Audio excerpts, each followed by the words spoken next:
ಮಳೆ ನಿಂತರೂ ಮರದ ಹನಿ ನಿಲ್ಲಲ್ಲ ಎಂಬ ಗಾದೆ ಮಾತಿನಂತೆ ಕಾರ್ಯಕ್ರಮ ಮುಗಿದ್ರೂ ನಗರದ ಪ್ರಮುಖ ರಸ್ತೆಗಳಲ್ಲಿ ಫ್ಲೆಕ್ಸ್ಗಳು ತಿಂಗಳಗಟ್ಟಲೆ ಇರುತ್ತವೆ.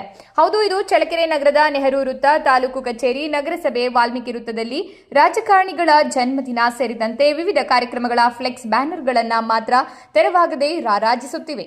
ಬಟ್ಟೆ ಅಂಗಡಿ, ಹೋಟೆಲ್, ದ್ವಿಚಕ್ರ ವಾಹನ, ಕಾರು ಶೋರೂಮ್ ಹೀಗೆ ವಿವಿಧ ರೀತಿಯ ಅಂಗಡಿ ಮಳಿಗೆಯವರು ನಾಮಫಲಕಗಳನ್ನು ಎಲ್ಲೆಂದರಲ್ಲಿ ಹಾಕಿರುತ್ತಾರೆ. ಅಲ್ಲದೆ ಅದು ವಾಹನಗಳ ನಿಲುಗಡೆಗೂ ತೊಂದರೆಯಾಗುತ್ತಿದೆ. ಅನಧಿಕೃತ ಫ್ಲೆಕ್ಸ್ ಬ್ಯಾನರ್ಗಳನ್ನು ಅಳವಡಿಸುವುದು ತಪ್ಪು ಎಂದು ಜನಪ್ರತಿನಿಧಿಗಳ ಗಮನಕ್ಕೆ ಇದ್ದರೂ ಸಹ ಯಾವುದೇ ಕ್ರಮ ಮುಂದಾಗುವುದಿಲ್ಲ. ಏಕೆಂದರೆ ಇದರಲ್ಲಿ ಅವರ ಫೋಟೋಗಳನ್ನೇ ಬಳಕೆ ಮಾಡಲಾಗಿರುತ್ತದೆ. ಇನ್ನಾದರೂ ಎಚ್ಚೆತ್ತುಕೊಂಡು ನಗರದ ಸೌಂದರ್ಯ ಕಾಪಾಡಲು ಫ್ಲೆಕ್ಸ್ ಅಳವಡಿಕೆಗೆ ಬ್ರೇಕ್ ಹಾಕಲು ಮುಂದಾಗಬೇಕು ಎಂದು ನಾಗರಿಕರು ಒತ್ತಾಯಿಸಿದ್ದಾರೆ. ರಸ್ತೆ ಅಪಘಾತಕ್ಕೆ ಆಹ್ವಾನ. ನಗರಸಭೆ ವ್ಯಾಪ್ತಿಯಲ್ಲಿ ಅನುಮತಿ ಇಲ್ಲದೆ ಅನಧಿಕೃತ ಬ್ಯಾನರ್ಗಳ ಅಳವಡಿಕೆ ಮಾಡುವವರ ವಿರುದ್ಧ ದಂಡ ವಿಧಿಸಿರುವ ಪ್ರಕರಣಗಳು ವಿರಳ.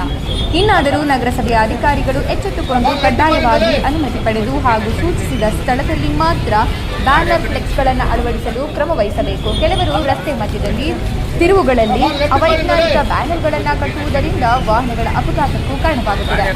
ಆಯೋಜಕರು ಯಾವುದೇ ಅನುಮತಿ ಪಡೆದುಕೊಳ್ಳದೆ ರಾತ್ರೋರಾತ್ರಿ ಬ್ಯಾನರ್ ಹಾಗೂ ಫ್ಲೆಕ್ಸ್ಗಳನ್ನು ಅಳವಡಿಸುತ್ತಿದ್ದಾರೆ. ರಾಜಕೀಯ ಸಮಾವೇಶ, ಸಮ್ಮೇಳನದಲ್ಲಿ ಕಾರ್ಯಕ್ರಮಗಳ ಸಂಬಂಧ ಅಳವಡಿಸಲಾಗಿರುವ ಬ್ಯಾನರ್ ಫ್ಲೆಕ್ಸ್ಗಳೆಲ್ಲ ಅನಧಿಕೃತವಾಗಿರುತ್ತದೆ. ಅಧಿಕಾರಿಗಳಿಗೆ ಈ ಬಗ್ಗೆ ಪ್ರಶ್ನೆ ಮಾಡಲು ಸಾಧ್ಯವಾಗದ ಸ್ಥಿತಿ ಎದುರಾಗುತ್ತಿದೆ. ಈಗಲಾದರೂ ಸಂಬಂಧಪಟ್ಟ ಅಧಿಕಾರಿಗಳು ಅಕ್ರಮ ಫ್ಲೆಕ್ಸ್ ಬ್ಯಾನರ್ಗಳ ಅಳವಡಿಕೆಗೆ ಬ್ರೇಕ್ ಹಾಕುವರೇ ಕಾದು ನೋಡಬೇಕಾಗಿದೆ. ಈಗಾಗಲೇ ಮೊಳಕಾಲ್ಮೂರು ಕ್ಷೇತ್ರದಲ್ಲಿ ಭಾನುವಾರ ಫ್ಲೆಕ್ಸ್ ಕಟ್ಟುವ ವಿಚಾರದಲ್ಲಿ ಕಾಂಗ್ರೆಸ್ ಕಾರ್ಯಕರ್ತರ ನಡುವೆ ಮುಸುಕಿನ ಗುದ್ದಾಟ ಜೋರಾಗಿದ್ದು, ಭಾನುವಾರ ತಡರಾತ್ರಿ ನಗರಸಭೆ ಕಚೇರಿ ಮುಂದೆ ಅಹೋರಾತ್ರಿ ಧರಣಿಯೂ ಸಹ ನಡೆದಿದೆ.